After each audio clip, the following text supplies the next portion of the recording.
times. Getting spicy. Waiting on what, like 6 lineups or so? Not too bad. That was so crazy yesterday. Like the last game of you know what I'm talking about, of the early slate. Like that was just ridiculous.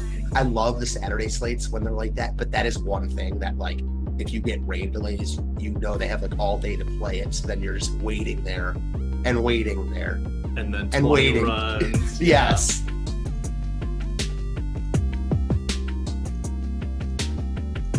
Well, the Phils were crazy. They scored like 15, only had 2 extra base hits. Yeah.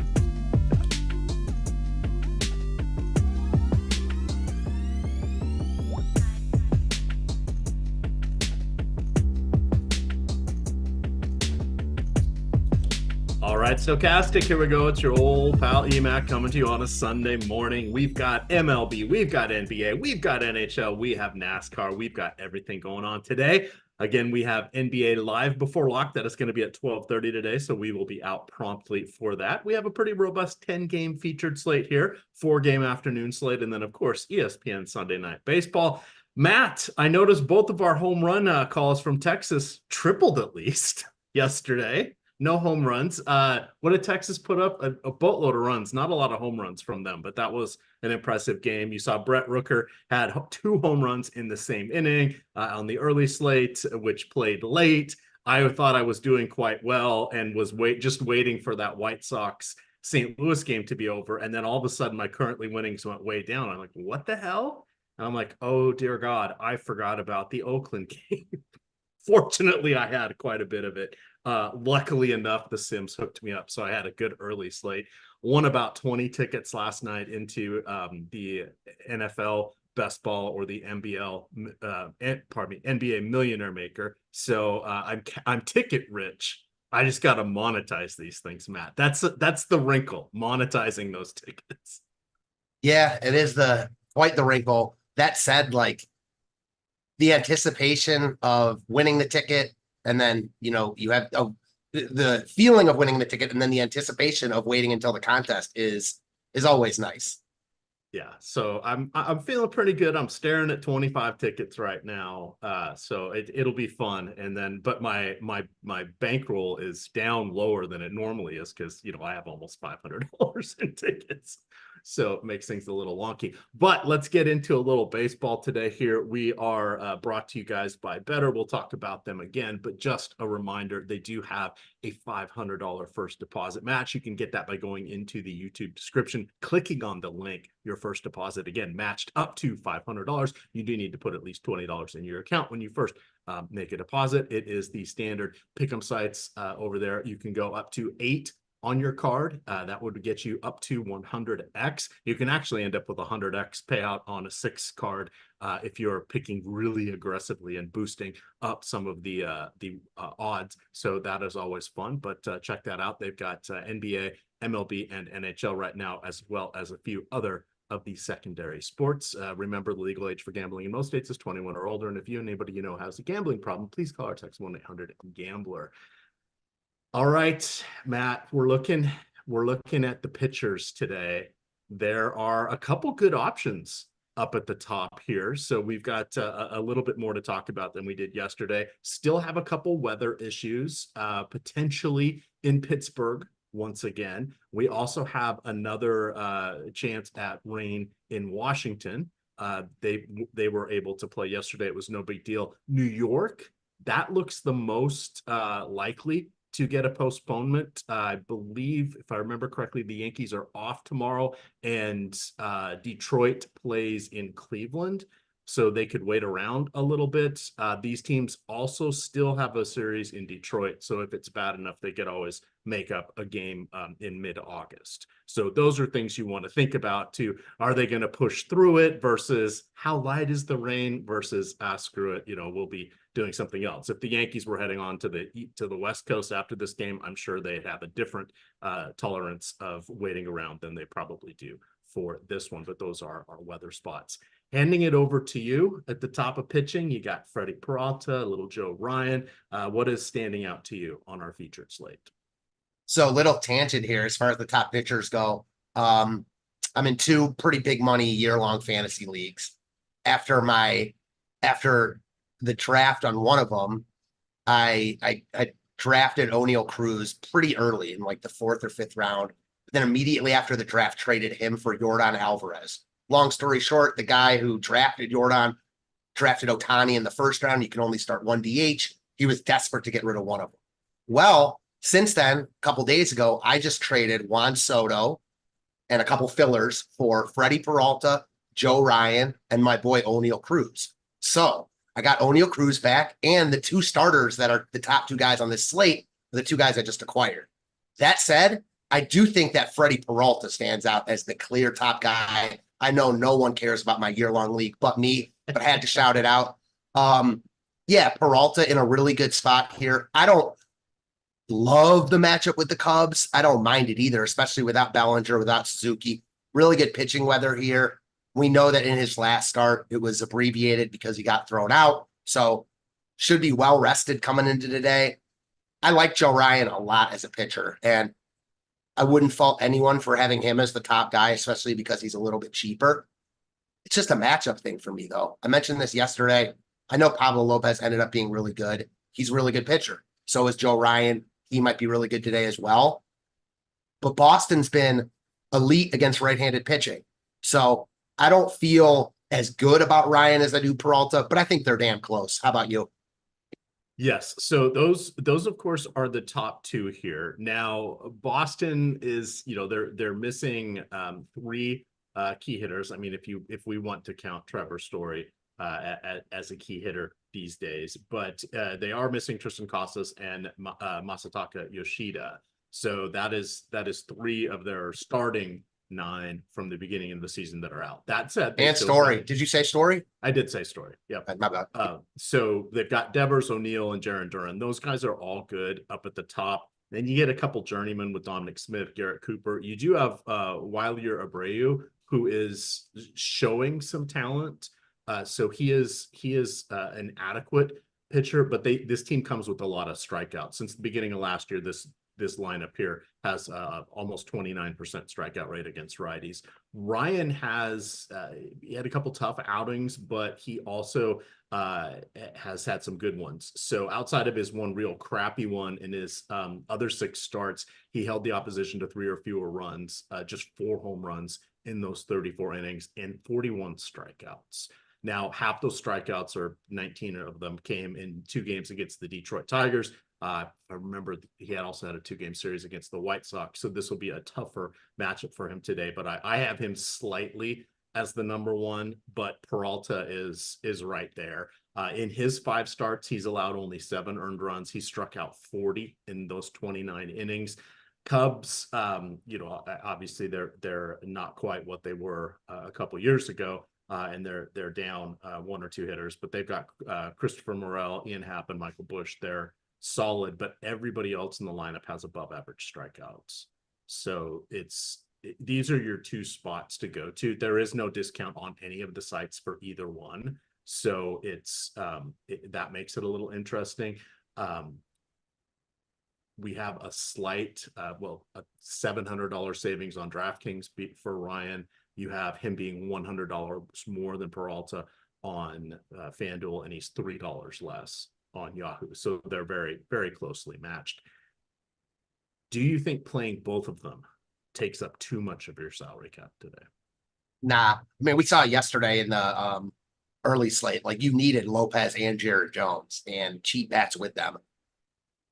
If Peralta and Ryan are the 2 best pitchers on the slate, it will not be hard to make that work. Now, it's a much bigger slate today, so other pitchers will also be better. So I don't think you have to lock them in, but I don't think you're doing yourself a disservice by locking them in by any means.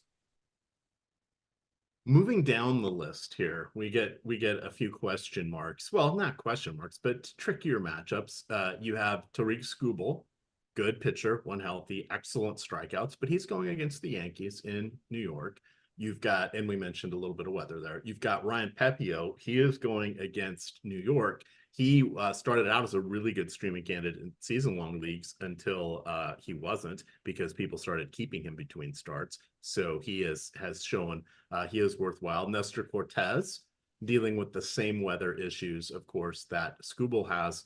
And then you've got like terrifying options such as Hunter Brown, Alek Manoah, Bryce Miller in a tough matchup. You've got Carlos Carrasco. The haves and the have-nots are pretty stark on this slate, especially because of the weather concerns with Detroit, putting the big nervousness around Cortez and Skubal. So what do you think of the secondary options here? Well, I think you make a good point. I'm a huge Skubal fan. He's one of my favorite pitchers in the game right now. He's on my longtime dynasty team that I'm in with T McBee. Tino, there is no off season. Tino is the name of the league. So if you're going to talk season long, I'm going season long as well here. Bring it. Yeah, I love Skubal. He's on one of my teams as well. The biggest thing is the weather. Also, like the matchup is brutal. So I'll stay away from Skubal here. Same with Cortez. I mean, I'm not a Cortez guy. Like, I understand the matchup and the price is good for him here, but I'm way less interested in him than the field. And then with the weather, no thanks. You could sell me on Pepio. Like, I don't like him as much as Ryan or Peralta, but he's cheaper, not getting the ownership, similar top 2 pitcher percentage. Yeah, I think that if I was going to someone in this 8 to 9K range, I think Pepio would be my guy. I do like a couple options that are even cheaper, though, and I view those guys similar to Pepio, so I'll probably just spend down. Okay. Let's hit on a couple more here, and then I'm assuming we'll get into your cheapies. Mackenzie Gore, good pitcher. He was the highlight of the Juan Soto trade for between the Nationals and the Padres. So he's relatively young still, needs to get a little more experience, but he's decent. Tiny weather issues there in Washington. You've got John Gray, adequate. He's the savvy veteran. His strikeouts are up, but we've talked about how we like Cincinnati, or pardon me, Kansas City a fair amount on some of our shows, Matt. They've been stacks for us, or at least targeting 3-mans from them. So that gets a little bit tougher when we start to look at those. And then I had sent you a note this morning that I saw on Twitter about the Mariners, because they have Bryce Miller going today. Lofty $9,400 price point. Never fun going against the Astros. But collectively, the Seattle Mariners pitching staff has allowed just 20 earned runs in their last 21 starts. So their pitching staff has, in this stretch, just their starters, has a 0.95 ERA in these 21 games. That's an MLB record. Back if you the second long, or the longest streak is with the 1917 Chicago White Sox. So in the modern day era, this is easily the best streak. So that one just kind of blew my mind. Makes it a little, it still doesn't make it any easier going to Miller here, but that just shows that, we talk a lot about the Mariners. Well, I do anyway, because they're my favorite team, but it's not their offense that makes them so good. It's their pitching staff. And they really don't have any holes there. But that said, a little tough to go to Bryce Miller. I'm not sure I hit on your sneaky guy yet, unless it's Falter. Is it Gray? Oh, is it Luis Severino? It's not Severino. It's not Falter. You almost said it. It's Gray. Gray. Okay. Yeah, I also don't mind Hunter Brown here. I've been playing Hunter Brown. Obviously, that's costing you money. He's just a much better pitcher than 6,300.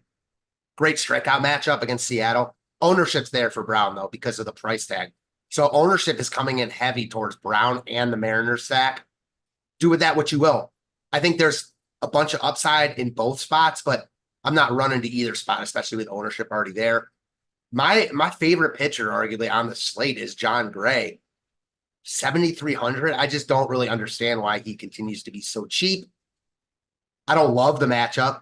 I don't hate the matchup either. And he has been phenomenal lately. Like, I'm not completely buying what he's selling, but we know he's always had good stuff.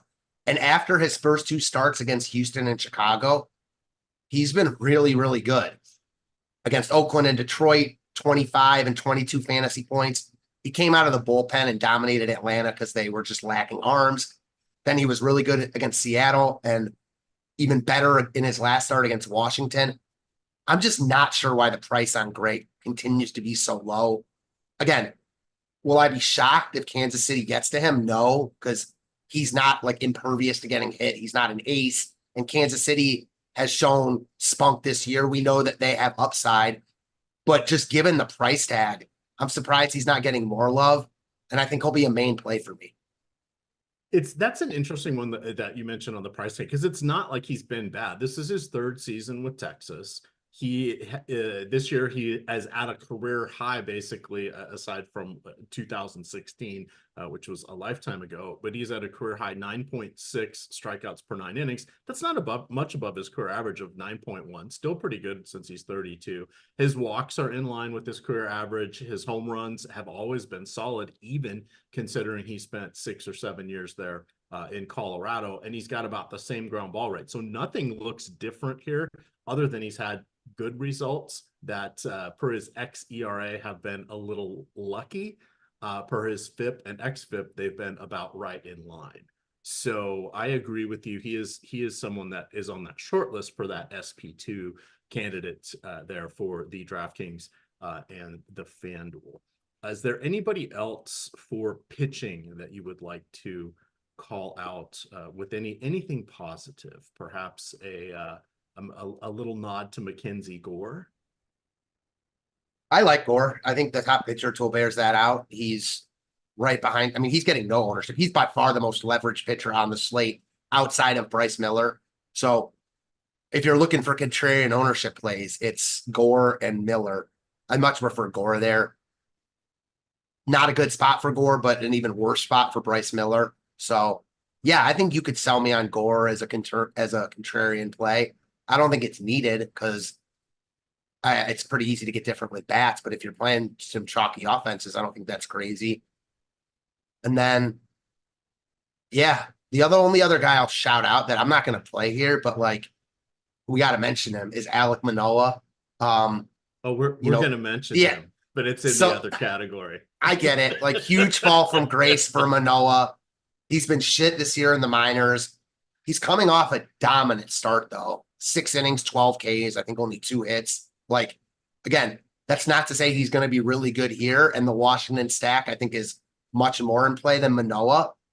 But I'm always intrigued with guys that have shown it before. And Manoah was like top 5 in the Cy Young voting 2 years ago.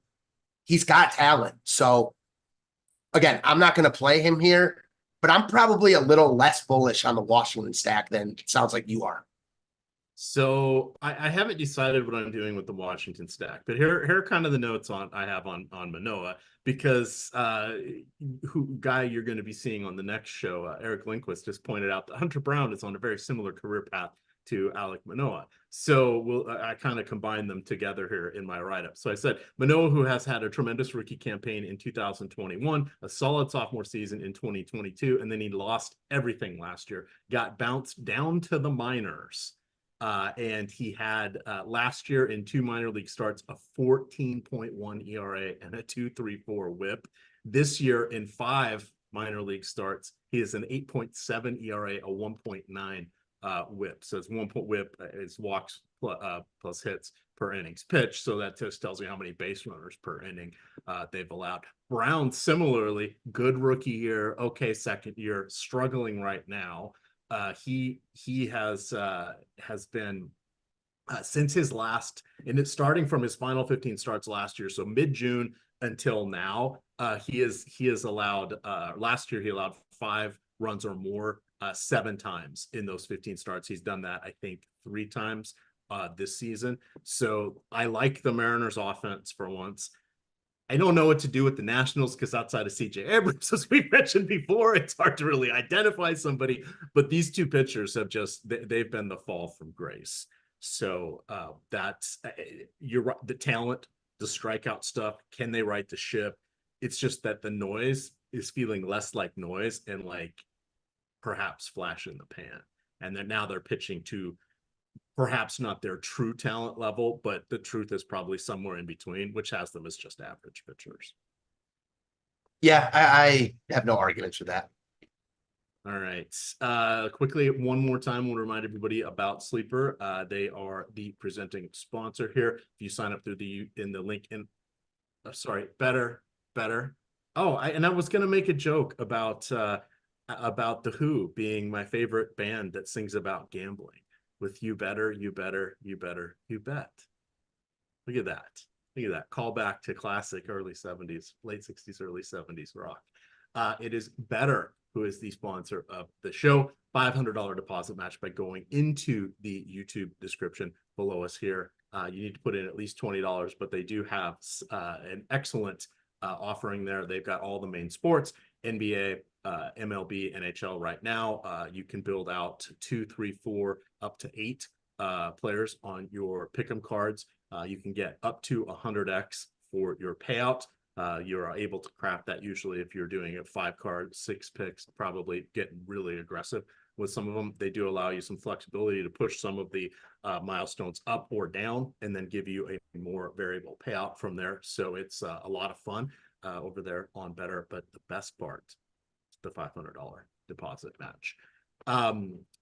So I kind of hinted at 2 of my okay stacks here. Who's your top stack, Matt? This is kind of off the board. I'm going back to them. I'm stubborn, so it shouldn't surprise you that much. Give me Pittsburgh here. Not getting any ownership, facing Ryan Feltner, who I actually have been higher on than the field this year just because of his strikeout upside. But talk about a guy who gives up power. That's Ryan Feltner, coming off probably the best start of his career last time out in Miami. Went 8 scoreless innings. They brought him back out in the 9th to give him the complete game shutout. Completely fell apart for them. They were up 5-0 going into that 9th inning. They lost that game against the Marlins.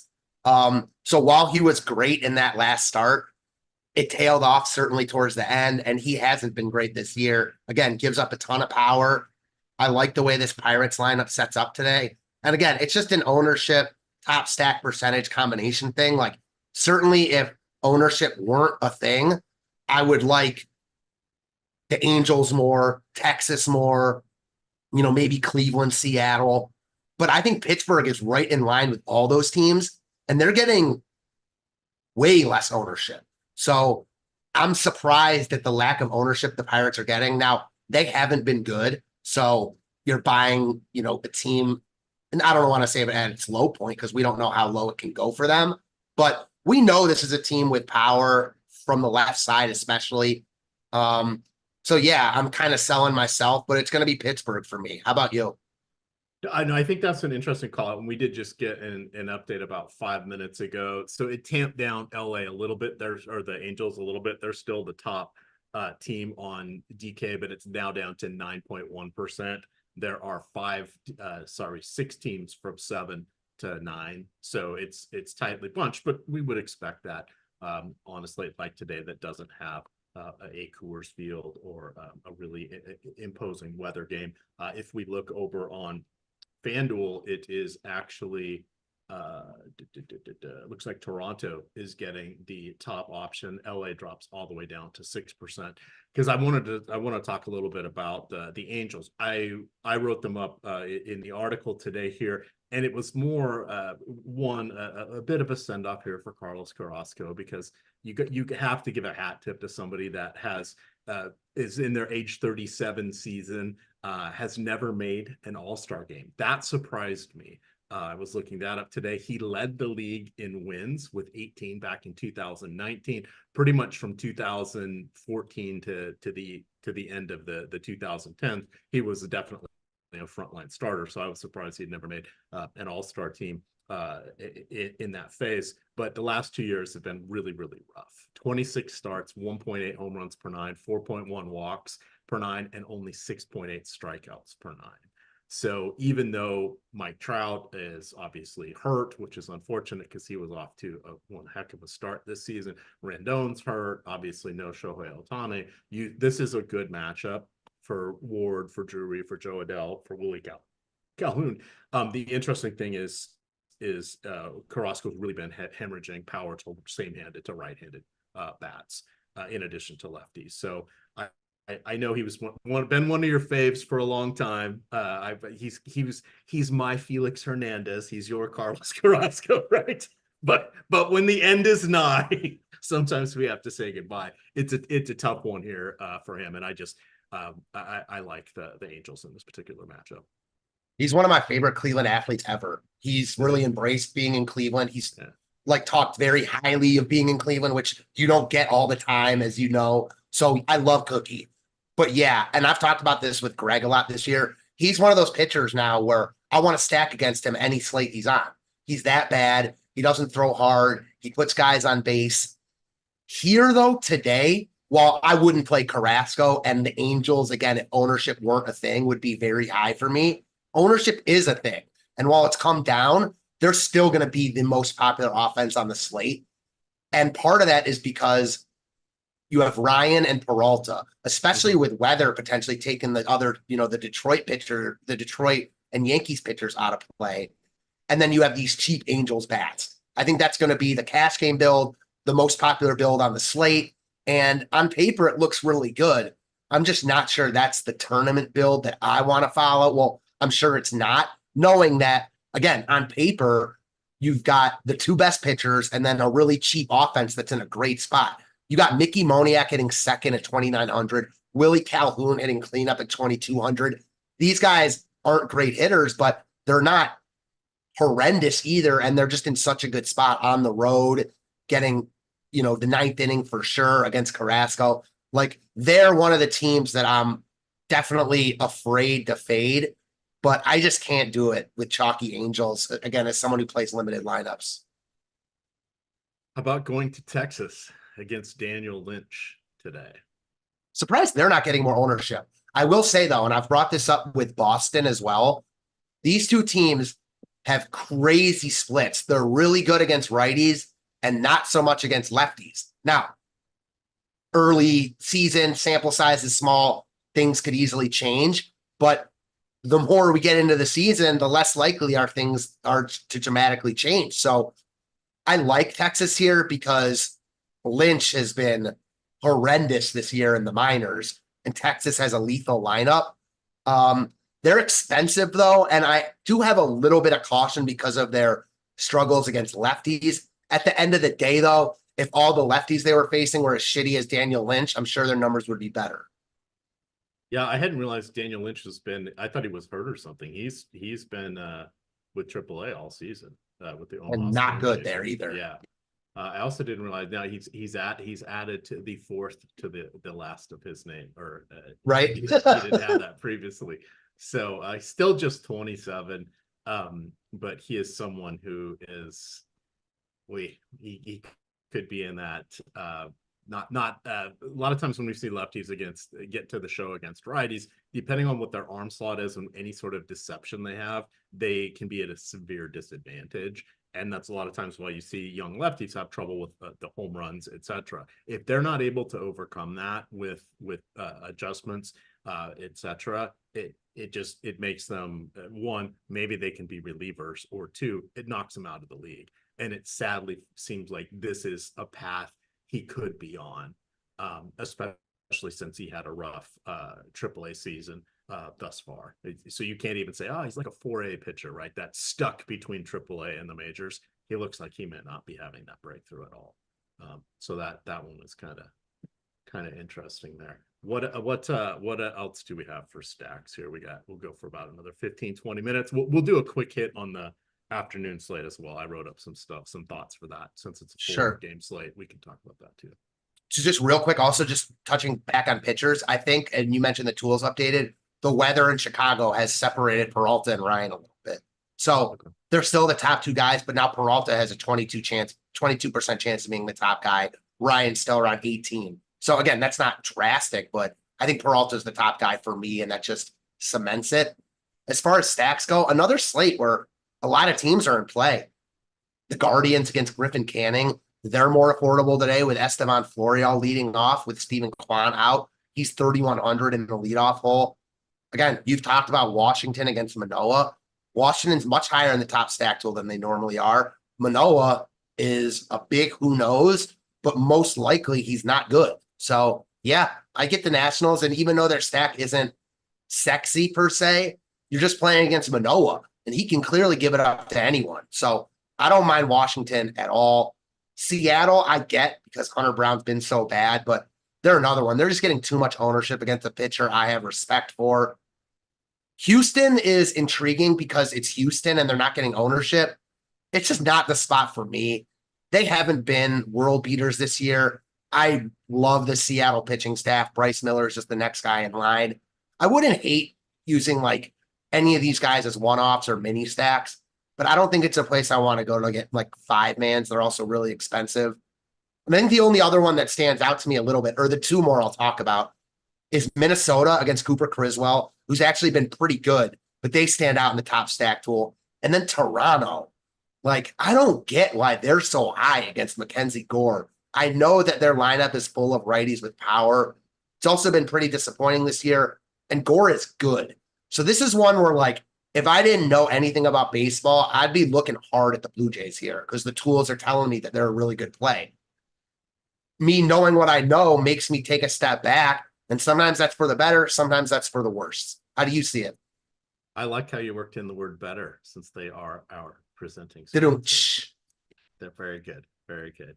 No, I agree with you completely. And it's fun because I like to play out a lot of lineups, but I always build my lineup out on Yahoo every day, and I usually just play one lineup there. So I end up making a lot of decisions similar to what you do, and I have a very adjacent read to what you have there as well. I'm dropping the link to Playback into Slack. We are sharing the tools over there on Playback, but we did get a $2 super chat. Producer Mike, do you want to just flash the FanDuel Sims up there on the main screen here for Pierre, since he did pay to take a little peek at those?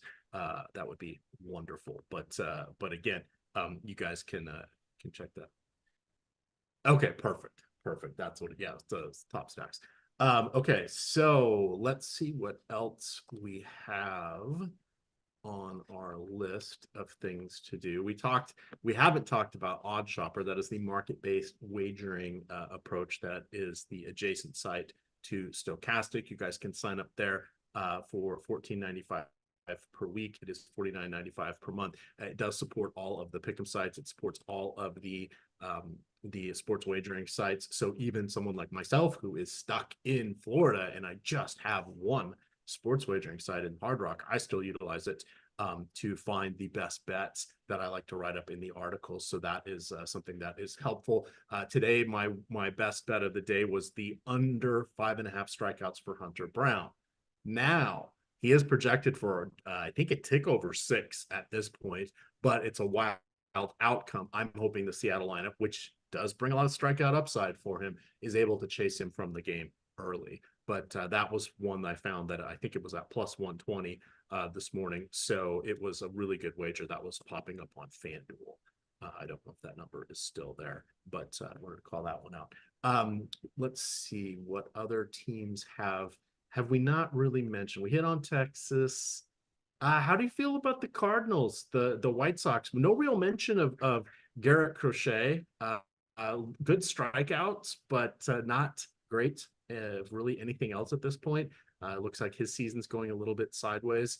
What do you think about this Midwest battle here between the Crochet's underlying numbers are really good, much better than his actual numbers.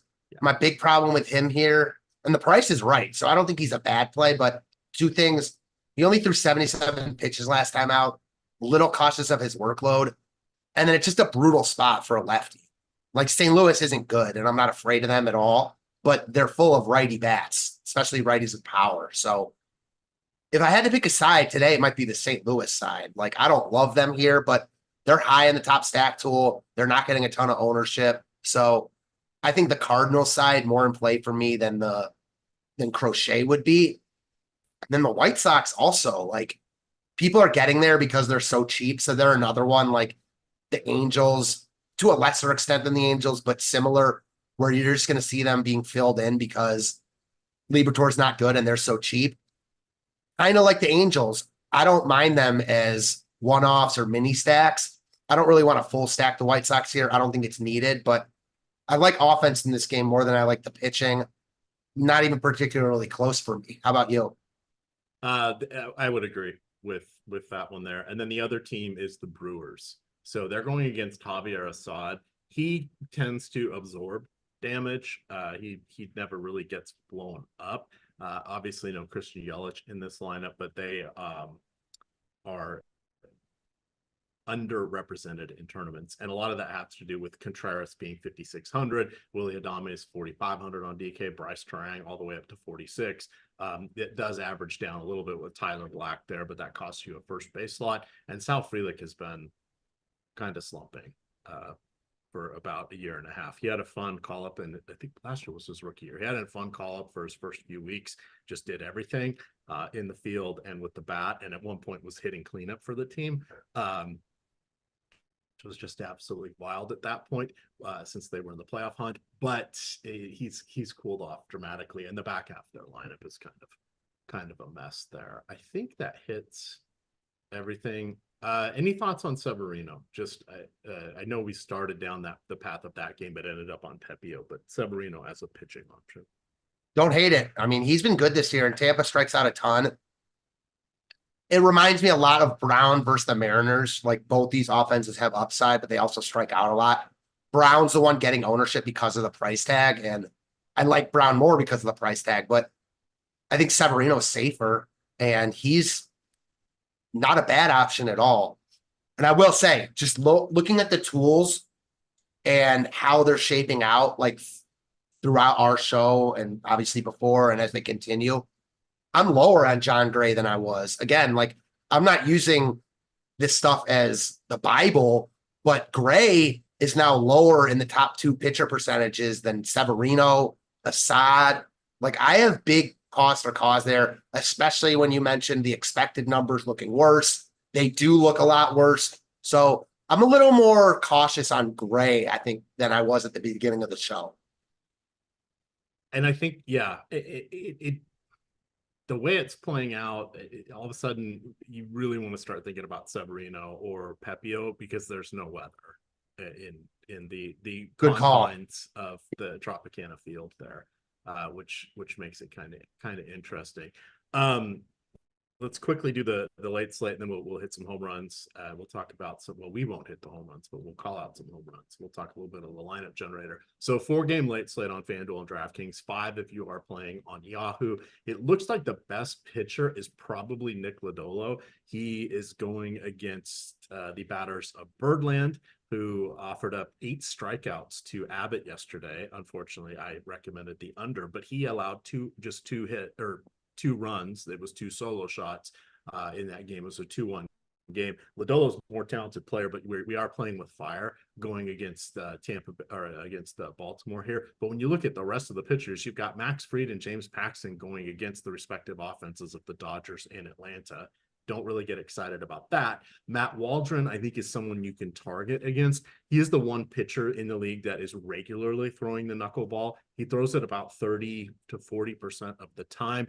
He sort of mixes in like a marginal fastball, kind of a slider, and then that knuckleball. So his comps are like who is it? Wakefield and R.A. Dickey, right? So those were guys that threw the knuckleball, but Wakefield threw more knuckleball than R.A. Dickey, but they did throw other pitches, so they weren't exclusively knuckleball. But he relies on weak contact and if he's not getting the movement or the fluttering with the knuckleball, he could be in trouble because Arizona has a pretty good offense here. You've got Joe Boyle, who has been a disaster, but he is going against Miami.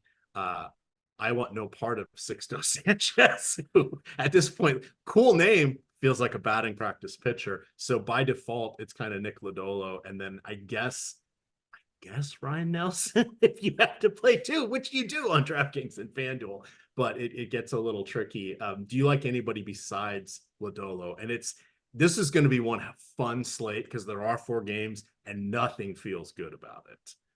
But yeah, it depends what your definition of fun is, I guess. Chaos.